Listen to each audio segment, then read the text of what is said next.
Hi everyone, welcome back to my channel. Thank you so much for coming back. Today we're going to be discussing why are you not seeing your results when you've started no moisture treatment. So you've identified that you have topical steroid addiction or topical steroid withdrawal, or that you indeed have eczema, or you're trying it for another skin condition such as acne or psoriasis. You've started on this journey of no moisture treatment and yet you're not seeing the results. So you're going through this process and you're not seeing the results. Why? In this video we're going to discuss what it is that you need to be doing. We're going to have some tough love and including some tips and some advice from me as well. Let me know if you enjoy this video by giving it a like. Please subscribe to this channel and let me know in the comment section down below what you think of it.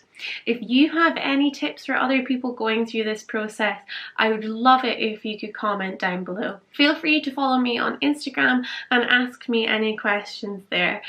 Also, when you hit subscribe, make sure that you hit the bell notification so that you never miss a video from me. So without further ado, let's get into this video. So what is no moisture treatment? This is a process where you limit your moisture intake as much as possible. This includes drinking less, moisturizing not at all. What is no moisture treatment? It's a process by where you limit how much moisture you take in, whether that be through drinking less, not moisturizing at all, limiting that fluid intake to 750 ml per day. So what is no moisture treatment? It's a process by where you limit how much water and fluid you take in. This means limiting how much you drink, limiting how much moisture you take in, and limiting how much moisture overall in a day your body consumes. This includes limiting your liquid intake. Liquid intake, obviously water alone, but then also other fluids as well. Eventually I got down to 750 ml per day. This may not be hard for some people, it was certainly hard for me. It means that you try and not shower almost at all. You do clean yourself, however, you almost shower not at all. You limit that shower to being cold and for as short a length of time as possible. You then restrict how much fluid and moisture you're taking in from foods. So this means you start to try and think of foods in different ways. You're not baking foods to hold moisture in, you're frying them to get the moisture to evaporate out. You're not eating fruits like melon. It then means as well that you're also not moisturizing. You have to consider your body as one big organ. This means no moisturizing anywhere. You're effectively trying to completely dry out the skin. This also means that you're not having baths, you're not going to the sauna, you're not going to the steam room, you're not going swimming, you're limiting as much as possible the amount of moisture that your body comes into contact with. This also includes that you don't drink past a curfew, so say 7 p.m, to allow your body to have a long time of drying out overnight. So now that we've identified what no moisture treatment actually is, now it's time for some tough love. So you're questioning why you're not seeing any results. I've had numerous messages to me in the last few weeks about people who have tried this process and they're not seeing any results. So I'm going to answer quite a few of the questions that have come out of this in this section. So at this point we're going to ask ourselves a couple of questions. The first being, are you actually following all the steps? Are you actually adhering to all of the steps that I've just said? So when we say that we're not showering, are we actually showering for 30 seconds? Are we showering for 10? So for example, are you following all the steps?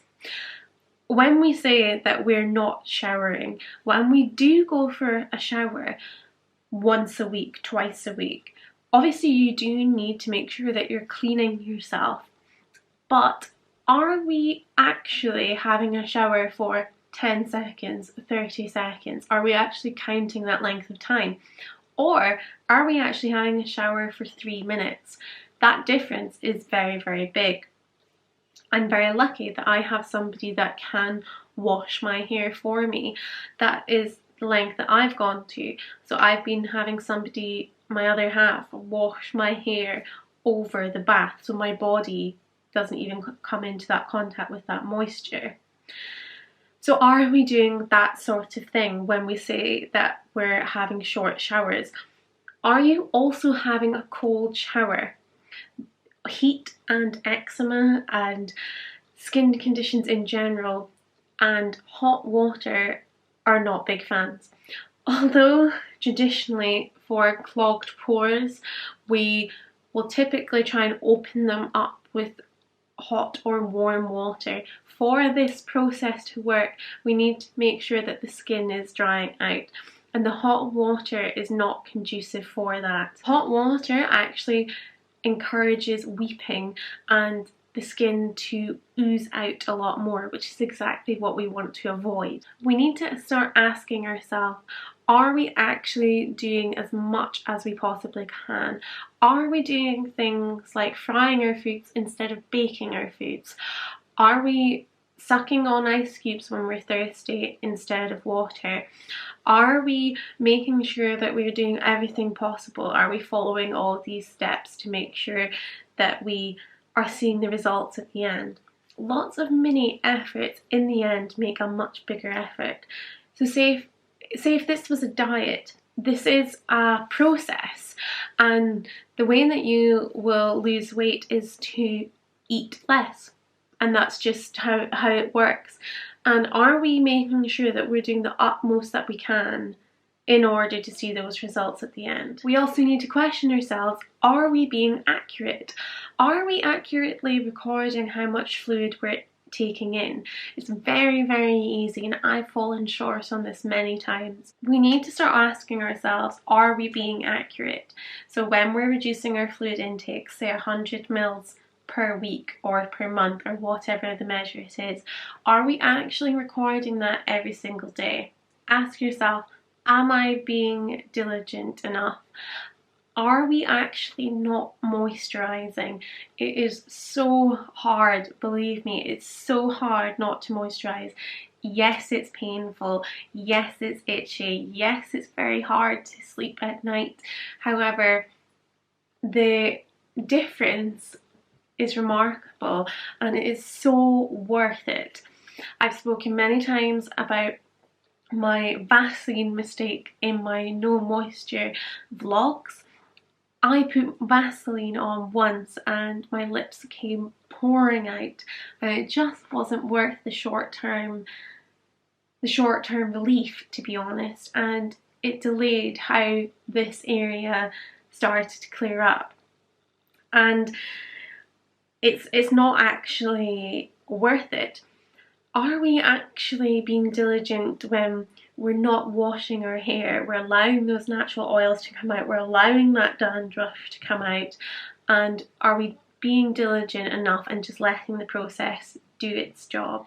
We need to start asking ourselves, are we actually limiting our moisture intake on other parts of our body?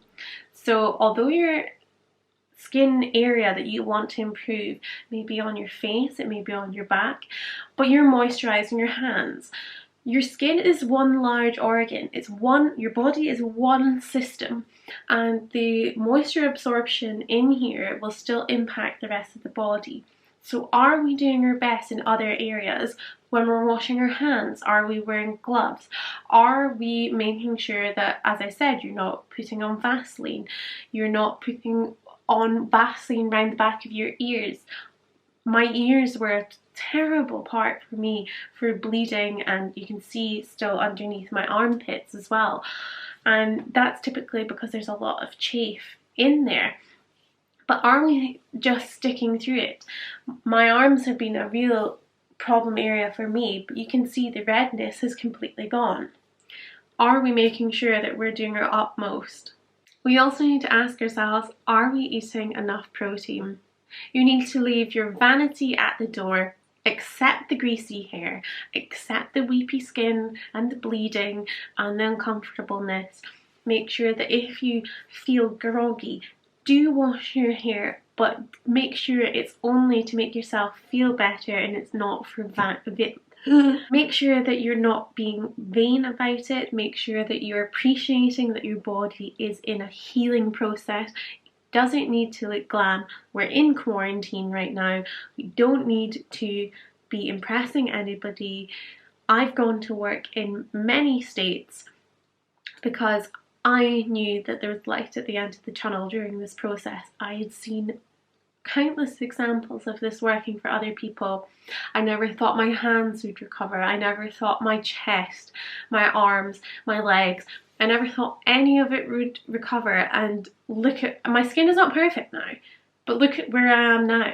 I mean, I have been off steroids for 8 months, and I've been doing no moisture treatment for 6, and it is amazing, the results. Let's start asking ourselves, are we helping our body as much as possible? Are we making sure that we're promoting a high level of skin turnover? Are we exfoliating that dead skin off? Are we encouraging the blood to flow to the body? Are we doing a little bit of exercise? Are we getting outside, fresh air, daylight? Are we making sure that we're trying to promote that skin growth, getting the blood flowing and the circulation moving? On top of that, are we making sure that we're eating enough protein?